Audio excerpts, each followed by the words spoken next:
ये question inverse trigonometry का जो आया है, ये one of the popular question of JEE है। पिछले सालों में बहुत बार ऐसे क्वेश्चन आ चुके हैं जिनको सॉल्व करने के लिए जो मेथड यूज़ किया गया था उसी मेथड से इसको भी हम सॉल्व करेंगे। जो मेथड मैं इसमें यूज़ करूंगा उस मेथड को बोलते हैं telescopic sum method. Telescopic sum method के अंदर आर सम को कुछ ऐसे ब्रेक किया जाता है कि ब्रेक करने के बाद जब सिग्मा को ओपन किया जाता है तो टर्म्स कटती चली जाती हैं और उसके बाद हमको फर्स्ट ब्रैकेट की एक टर्म और लास्ट ब्रैकेट की एक टर्म मिलती है और बाकी सब टर्म्स कट जाती हैं। और ये वाला मेथड आपने प्रिपरेशन के दौरान कई बार यूज़ किया होगा। आपने देखा होगा कि tan inverse P upon Q वाली फॉर्म में आर टर्म होती है और हमको इसको tan inverse alpha minus tan inverse beta वाली फॉर्म लेके आनी होती है। लेकिन स्टूडेंट्स को दिक्कत ये आया करती है कि इसको हम कैसे एडजस्ट करें कि ये वाली फॉर्म आ जाए, और एक बार ये वाली फॉर्म आ जाती है उसके बाद तो टर्म्स कटती चली जाती हैं। बहुत बच्चे तो प्रैक्टिस से ही इस फॉर्म को इस फॉर्म में कन्वर्ट कर लेते हैं, लेकिन बहुत बार बहुत से बच्चे नहीं सोच पाते कि ये वाली फॉर्म कैसे लाई जाए। इस सॉल्यूशन में यही खास बात होगी कि ये वाली फॉर्म मैं कैसे लेके आऊँ। इस क्वेश्चन में कहा गया है for any positive integer n let Sn takes the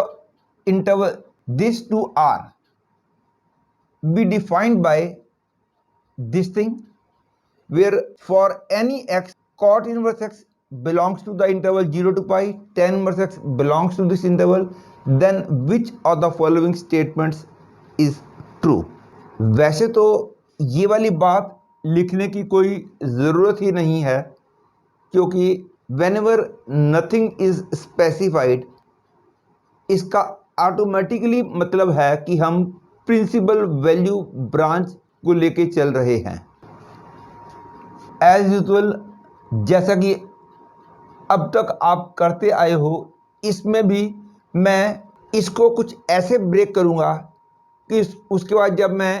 bracket को ओपन करूं तो टर्म्स कटती चली जाएं, और इसी मेथड को बोलते हैं टेलीस्कोपिक सम मेथड। और जब मैं इसको करके दिखाऊंगा तो आपको मेरी बात ज़्यादा क्लियर हो जाएगी। सबसे पहले मैं इसको tan inverse x upon 1 plus k into k plus 1 into x square वाली फॉर्म में लिखूंगा, और उसके बाद फिर इसको दो पार्ट्स में ब्रेक किया जाएगा ताकि जब मैं k equal to 1 to n use करूँ, दैट इज सिग्मा को ओपन करूँ, तो टर्म्स कटती चली जाए। See how to do. tan inverse alpha minus tan inverse beta वाली फॉर्म में लाने के लिए, क्योंकि हम जानते हैं कि ये tan inverse alpha minus beta upon 1 plus alpha beta होता है, इसलिए सपोज ये वाली फॉर्म है, तो इसका मतलब हो गया अल्फा और बीटा दो नंबर ऐसे निकालने हैं ताकि अल्फा माइनस बीटा एक्स हो और अल्फा इंटू बीटा जो है के into k plus 1 x square हो। वैसे तो ये क्वेश्चन साफ दिखाई दे रहा है, ब्रेक करने के लिए ऊपर x को k plus 1 into x minus के एक्स लिखना चाहिए, लेकिन ये वाली बात मैं केवल उस सिचुएशन के लिए बता रहा हूं जिस सिचुएशन में आपको ब्रेक करना ना समझ आए कि कैसे ब्रेक किया जाए। अच्छा तो यह है कि प्रैक्टिस इतनी ज़्यादा करनी चाहिए कि इसको दो पार्ट में आपको ब्रेक कर सकना चाहिए। लेकिन यदि कोई केस ऐसा आता है कि जब आप ब्रेक नहीं कर पा रहे हो तो उस सिचुएशन को मैं इस एग्जाम्पल की हेल्प से समझाने जा रहा हूं। क्लियर है? अल्फा माइनस बीटा होना चाहिए x और अल्फा इंटू बीटा जो है k into k plus 1 into x square है। और जैसा कि आप जानते हो कि अल्फा और बीटा की वैल्यू निकालने के लिए हम ऐसे किया करते हैं, जो कि आपने बहुत बार यूज भी किया होगा। That is I get x square plus 4 into k plus 1 into x square, that is equal to x square into 4k square plus 4k plus 1, that is 2k plus 1 square into x square, that is alpha plus beta की value आ गई 2k plus 1 into x. और यहाँ पे आपको minus लेने की ज़रूरत नहीं पड़ा करेगी, और क्योंकि अल्फा माइनस बीटा की वैल्यू तो एक्स हम जानते ही हैं, तो by adding you will get the value of alpha as k plus 1 x और बीटा की वैल्यू आ जाएगी k एक्स, और यहाँ मेरे को मिलेगा tan inverse k plus 1 x minus tan inverse k x. और अब जब मैं सिग्मा को ओपन करूंगा तो I will get tan inverse 2x minus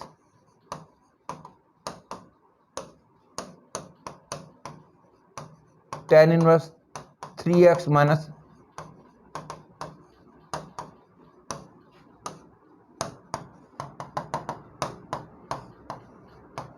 tan inverse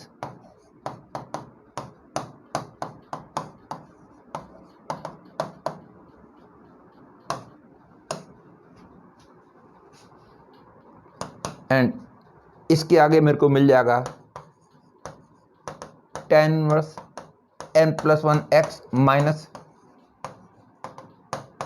tan inverse x. Given question को इस फॉर्म में लिखना और एक ऐसी फॉर्म जिसमें k की वैल्यू पुट करें तो टर्म्स करती चली जाएं, केवल फर्स्ट ब्रैकेट की लास्ट टर्म और लास्ट ब्रैकेट की फर्स्ट टर्म बच जाए, तो इसी मेथड को बोलते हैं टेलीस्कोपिक सम मेथड। तो ये हो गई Sn(x) की वैल्यू, और यहां से S10(x) निकालना तो बिल्कुल भी मुश्किल नहीं है, क्योंकि S10 का मतलब हो जाएगा tan inverse 11x minus tan inverse x, that is tan inverse 11x minus x upon 1 plus 11x square, that is tan inverse 10x upon 1 plus 11x square, that is equal to cot inverse 1 plus 11x square upon 10x equal to power 2 minus tan inverse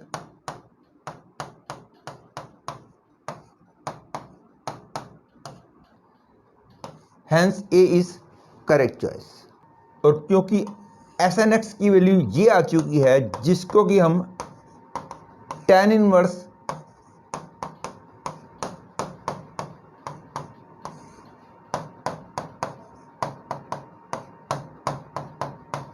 ऐसे लिख सकते हैं, जो कि बन गया tan inverse nx upon 1 plus n plus 1 x square, therefore cot of Sn(x) बन जाता है cot of tan inverse nx upon 1 plus n plus 1 x square. That is equal to cot of cot inverse 1 plus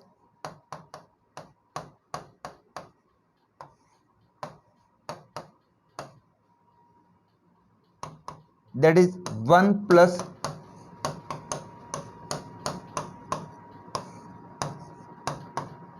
एक बात और ध्यान दो, just for knowledge बोल रहा हूं कि cot of cot inverse x या tan ऑफ, ये तो हमेशा ही x होते हैं, लेकिन cot inverse of cot x x जैसा कि आप जानते होंगे तभी होता है जब x belongs to the interval 0 to pi होता है, और tan inverse of tan x x केवल तभी होता है जब x belongs to the interval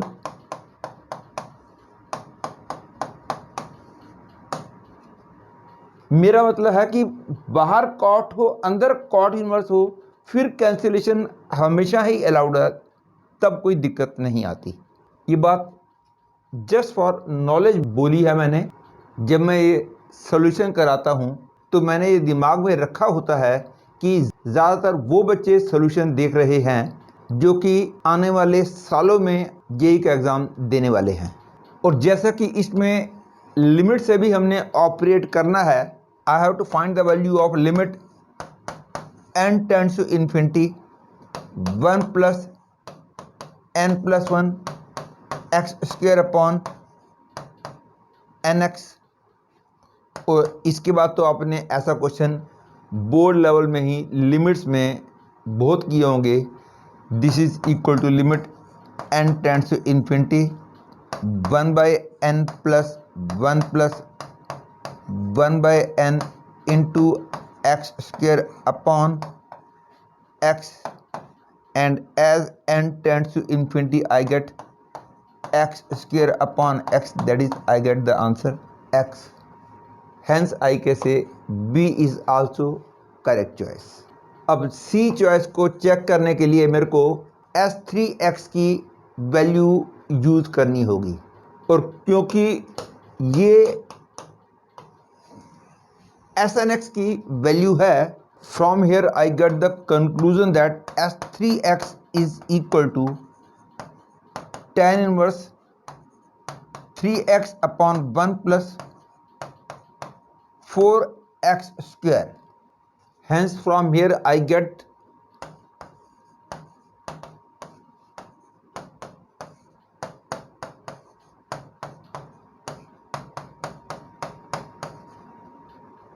that is 3x upon 1 plus 4x square is tan pi by 4, that is 1. That is 1 plus 4x square is 3x, that is 4x square minus 3x plus 1 equal to 0. But this has the negative, that is no real root, but it is written that the equation has a solution in 0 to infinity, therefore C becomes wrong choice. And to check the choice D, ये clear है क्योंकि Snx ये है, and sigma implies that it is the sum of n positive terms, because cot inverse जब भी operate करता है answer 0 और पाई के बीच में लाई करता है। तो Snx is sum of n positive terms, और इसका मतलब हो गया जैसे जैसे n बढ़ेगा Snx की वैल्यू बढ़ती जाएगी, तो S इन्फिनिटी x जो है वो सबसे ज़्यादा होगा। तो इसलिए हम ये देख लेते हैं कि S इन्फिनिटी x वाले केस में भी यदि ये 1/2 से कम हुआ तो इसका मतलब हो गया this will become true for all n, और x तो इसमें पहले से ही इन्वॉल्व होगा, तो हम ये देख लेंगे कि ये जो है x की हर एक वैल्यू के लिए फिर ट्रू हो रहा है कि नहीं। मेरे कहने का मतलब आपको क्लियर हो जाएगा जब मैं इसको अब करके अब मैं limit n tends to infinity S N x की वैल्यू निकालता हूं। दिस इज लिमिट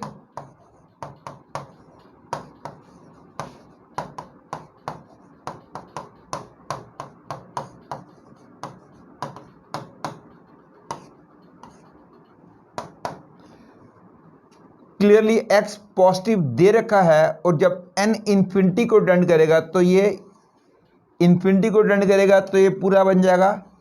π/2, और आंसर आ जाएगा π/2 minus tan inverse x, that is I will get the answer cot inverse x। तो limit n tends to infinity S N x की value, क्योंकि cot inverse x आ गई है,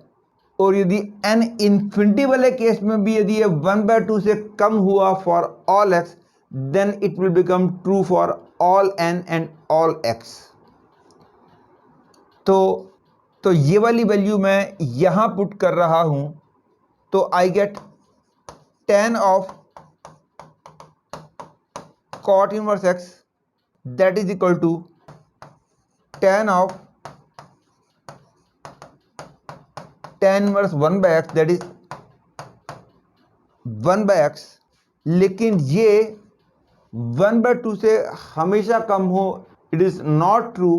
यदि n x की वैल्यू 2 से छोटी ले लेंगे तो it will become automatically false. I mean यदि x की वैल्यू 0 और 2 के बीच की लेंगे तो it will not be true, hence D is also wrong choice.